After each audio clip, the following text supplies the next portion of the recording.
Most marriages don't just end overnight. A person doesn't wake up and say, "That's it. Today I've decided we are going to get divorced." What normally happens is that things aren't very good, there's some problems, and slowly and gradually, those problems are not going away. And one person might think, well, this is just how we live, this is fine, this is acceptable. I know my husband doesn't like things I do, I know he doesn't like my friends, I know he doesn't like the way I dress, I know he doesn't like the fact that I don't cook for him. I know that we don't really have a good relationship. We don't really talk. We're just actually living together because it's practical and it's functional. And there are some good times. It's not like there's always bad times. Yes, sometimes we do have a conversation. Sometimes we do eat together. Sometimes that things are okay. So I just think, well, that's okay. We could just carry on like that. And what the woman here doesn't realize is that slowly and gradually that man is signing out of the marriage. It can happen both ways. It doesn't have to be the man, it might be the woman signing out. But just for the sake of it, I'm choosing the husband here. So the husband is slowly and gradually signing out of this marriage. It's like getting a bucket and there's a leaking tap, and the tap is just leaking and leaking. And every day there's a few drops going into the bucket, and we just get used to this leaking tap. No one's fixing it. And one day, what happens? Well, that bucket gets full, and there's no more space for that water to go. And now there's a flood. But all that time it was leaking, no one did anything because they thought, well, it's just fine. It's just leaking, let it carry on. And what happens in a marriage is that slowly and gradually there's resentment, there's arguments, there's problems. And if people are not doing anything about those problems, well, the love starts eroding away. So originally, this man and woman, they loved each other. They loved each other. They got on. Things were okay in the earlier days. But gradually, over time, people change. People's baggage builds up. If they don't deal with it, they have problems. And that resentment and that bitterness and that anger towards your spouse can just start building up. So all this time, the husband was saying to his wife, look, this isn't okay. I'm not happy with this. I'm not happy with that. And a lot of the times women say their husbands don't really say a lot. Women often like to talk a bit more and are a bit more expressive. But often men don't do that. They might just go into their cave. They might just withdraw, and not just withdraw from the wife, but also withdraw from the children and withdraw from the family. And then one day he's like, well, I'm going, I'm out of here. And the woman's like, what happened? I thought things were okay. But they weren't okay. There were lots of issues and these small issues. And often it's these small issues that gradually become bigger and bigger issues. So it's like a snowball. It's just coming down the hill, it's getting bigger and bigger and bigger. Originally, it was small, it could have just been crumbled in your hand, but now because it's so big, even if you want to crumble it, you can't. And this is the time when the woman's like, well, I need to do something about this. But the husband signed out. It might have been years ago he even decided that he's going to leave. So it's really important that couples deal with the issues, they resolve them, they work on them, and they don't just let this resentment build up. And what resentment looks like, it's often these bids. You hear about Gottman talking about bids in relationships. And what does that mean? Well, the woman comes home and she's there and she's saying something, oh, you know, I had a really stressful day today, or picking up the kids, they just weren't coming out of school. It took so long, or the teacher was complaining about another child, and my child, they had a little tiff at school, and she's just expressing some need to connect. She's expressing that she wants to talk about things. She's had a tough day. She wants to offload. She wants some support from a spouse, and the husband just says, "Oh, right, okay." And he might do that, or the other way around. The husband's come home from work and he's had a bit of a tough day at work, and he's come home, he's like, oh gosh, I'm so hungry. And the wife just walks off. And it's giving that message to the other person that whatever, I can see your pain, but it's not important to me. I don't care about your problems. I don't care that you're struggling.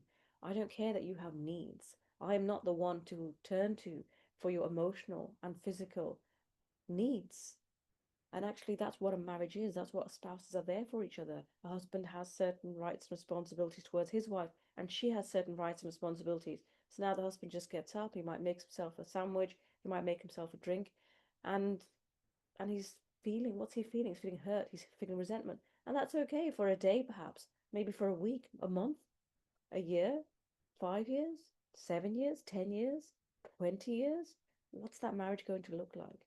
And this is just one example of a bid. There's probably several bids throughout every single day which are completely ignored.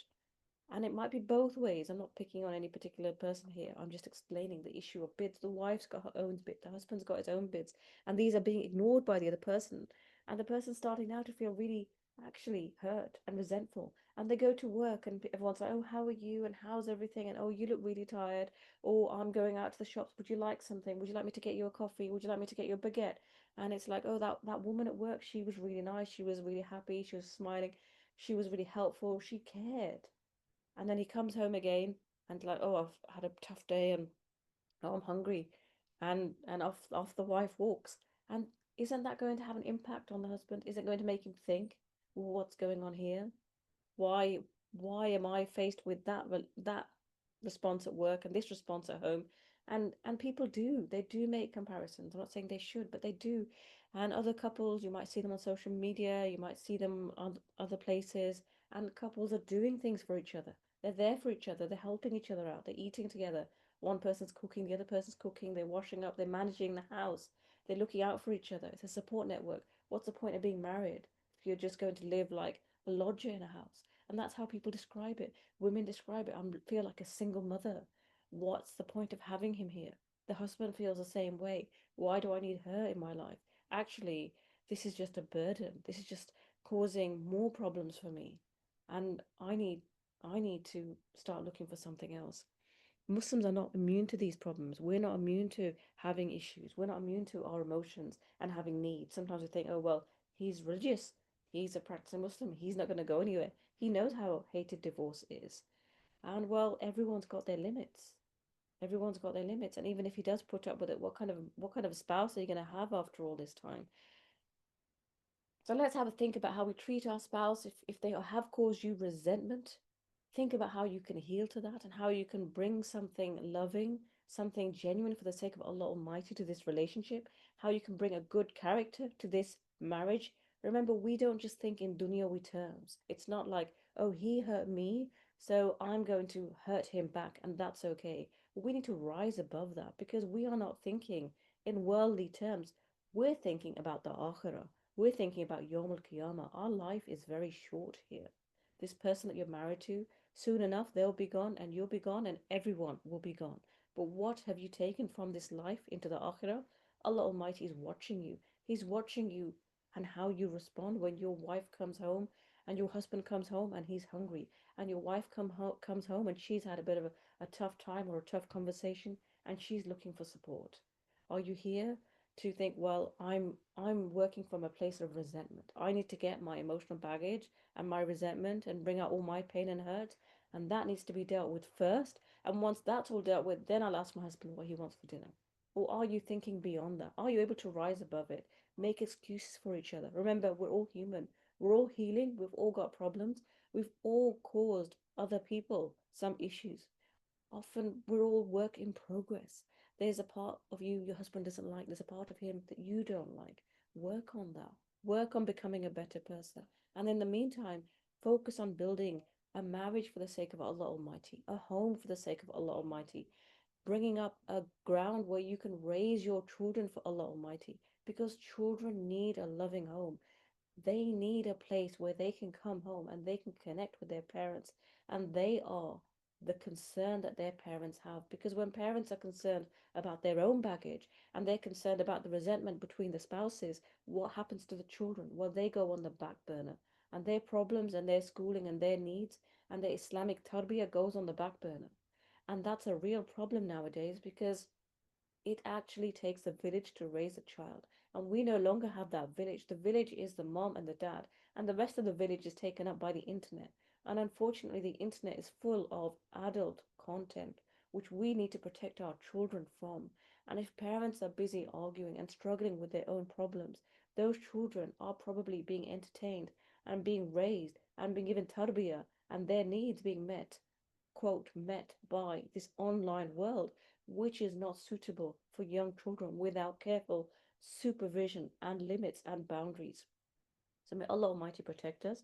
May we keep renewing our intentions for the sake of Allah Almighty. We're here to have a good character. We're here to be good spouses for His sake. We're here to raise good children for His sake. We have anger and have resentment towards our spouse, then please move on from that. Ask Allah Almighty to forgive, to help you forgive that person. It's not easy to forgive people. You have to actively look at yourself, have self awareness, notice those grudges, notice how you're responding to your spouse, notice your self talk, and turn to Allah Almighty. Make du'as, make that intention to be a good person, be a good spouse, live in the example of the Prophet Muhammad sallallahu alaihi wasallam, and turn to your spouse with that love, with that care, with the attention, for the sake of Allah Almighty, for the sake of your marriage, for the sake of your home, for the sake of your children, for the sake of your akhirah. May Allah subhanahu wa ta'ala bless us all. Take care. Assalamu alaikum wa rahmatullahi wa barakatuh.